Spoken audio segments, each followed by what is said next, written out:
Number 1. The function fx is given by fx equals x times x minus 3 all squared. The coordinates of the maximum stationary point are a, b, c, or d. But first we'll need to differentiate this function, and I'll do that using the product rule this time. You could actually expand it out. We'll just do it this way. So I'll write out the function. So function x equals x times x minus 3 all squared. My u equals x, and a v will be x minus 3 all squared. So that gives me that du equals 1, and dv equals, using the composite function rule, 2 outside of x minus 3 to the power 1 times 1, the derivative of what's inside the brackets, which gives you 2 outside of x minus 3. Now that means that f dash x must equal u dv, which is x times 2 outside of x minus 3 plus 1 times x minus 3 all squared.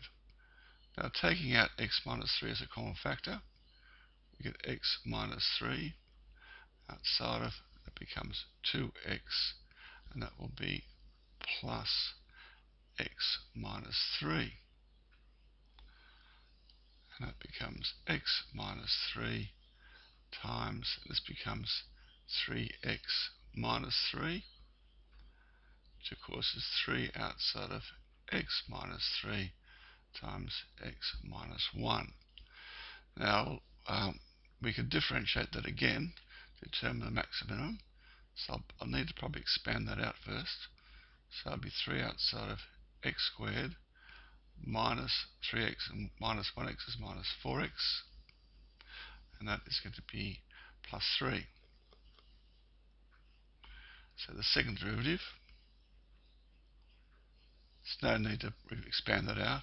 It'll be 3 outside of 2x minus 4, which gives me 6 outside of x minus 2.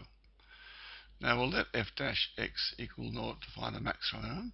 So letting f dash x equal 0, we get that 3 outside of x minus 3 in the factored form, x minus 1 equals 0.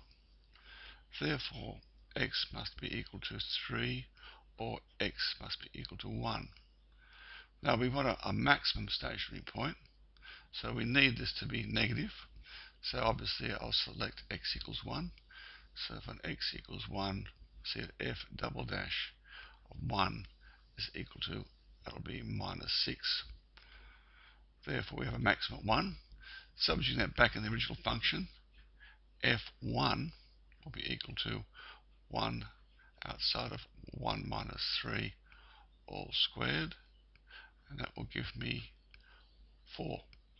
So the maximum value would be 1, 4, and that was B.